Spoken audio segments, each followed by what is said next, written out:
Hi again, Kelly. So we've got more essays from you. Let's see if we can get you all caught up with your video corrections. Okay, so it's the letter for the job. Let's see what you had to say here. Okay, dear sir, madam, as a highly dedicated Tyler, I read your posting on the website Trade Me with Interest. You don't want the adjective, you want the noun with interest. My experience aligns well with the qualifications you are seeking at New Era Tiling. I am passionate, not appassionate, because check out what's happening. Here you used an adjective, but you needed a noun. And here you're treating this adjective like a noun. So it's, I am passionate about this trade, and I am certain that I would make a valuable addition to your company. Okay, perfect. Other than that, with more than 6 years experience as a professional tiler and recently qualified by BCITO, I am able to deal with different types of floor and wall tiles with emphasis in stones and mosaics, which require more detailed skills. Okay, ED here. There are many places around the city which I had the opportunity to work. There are many places around the city where I had the opportunity to work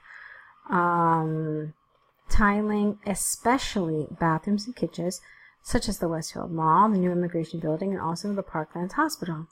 I am an enthusiastic person, and I am also able to work in a team or alone. Although tiling is very physical, I love this trade due to the fact that when the job is done, the result is always gratifying. Please review my attached resume regarding my experience. Thank you for your time and consideration. I'm looking forward to hearing from you. Yours faithfully, Kelly. Okay, it's lovely. It's really nice. I liked this part. That was good. You did everything you're supposed to do. It's well written, really. The flow is nice. So there's not really one area that I would say, this was kind of weak. No, in general, it was quite good. It's certainly believable. It flows nicely. It feels very natural. You know, there are obviously just a few little tiny things like with adjectives and nouns and things like that, but I liked it on the whole. So, this was good. The closing was good. The sign-off was good. It was all exactly what it should be. Just those little things with verbs and, with adjectives and nouns. All right, let's take a look at the other one you wrote. All right, so here it is. Vehicle-free days. Benefits or drawbacks. Experts throughout both developing and developed world, you should have said here, the developing and developed world, have debated whether implementing a vehicle for a day would be a worthwhile strategy.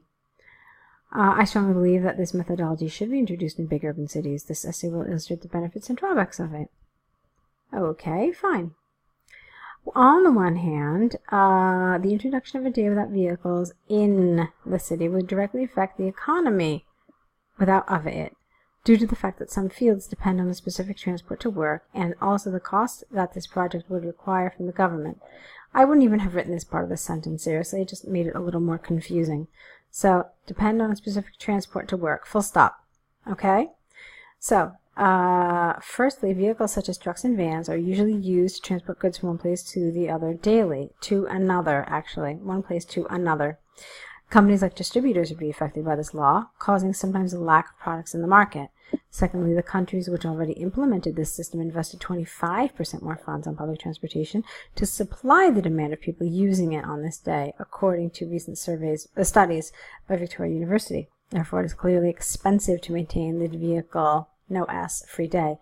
Good. I really like that. I like your examples. I don't know if you made them up, but they're actually really quite good. They're solid. They support your argument. It read very easily. I mean, obviously there are a couple little things that I had to correct, but on the whole, it flowed really, really nicely. Yeah, nice job. All right, let's take a look at the next paragraph.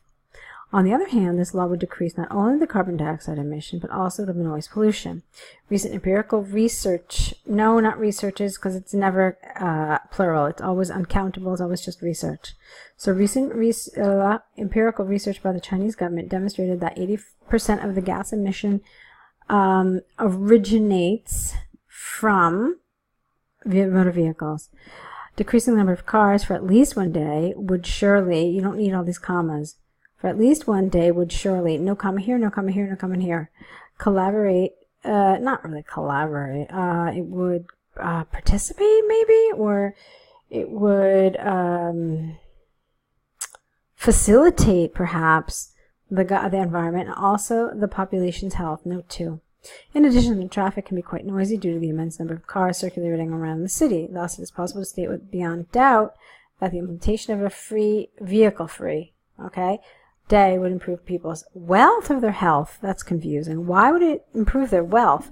I think you meant something else, but now I'm not sure. Okay, so let's see how you summarized.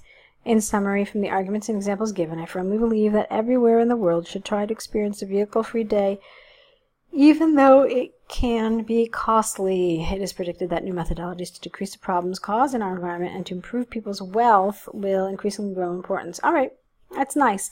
I liked this essay really quite a bit. There was a lot that I liked. Vocabulary is good. The coherence and cohesion is good. I had at least one little question mark. If I had to read something again, I would want to read this paragraph in terms of how you developed it.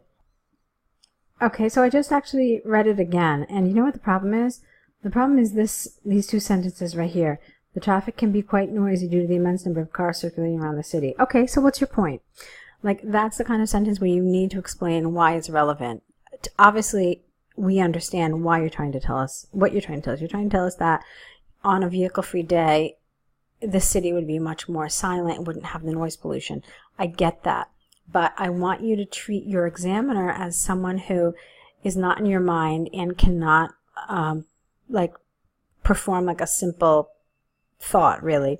So you basically have to spoon feed the information. So I needed you to make that connection, how vehicle-free days are somehow related to this and how this would help. Okay, just one little piece of information, maybe not even a sentence, just attach maybe half a sentence to it to make it make it flow a little better. So that's pretty much the one weakness I found. I already mentioned all the grammatical and vocabulary things that happen, but I did like this quite a bit, so you did really well. So now you just need to correct them. You need to send them back to us with your new essays. Don't forget your error correction list, okay? You're doing really well, so keep up the good work. Keep writing, and I'll be here waiting to see what you write next.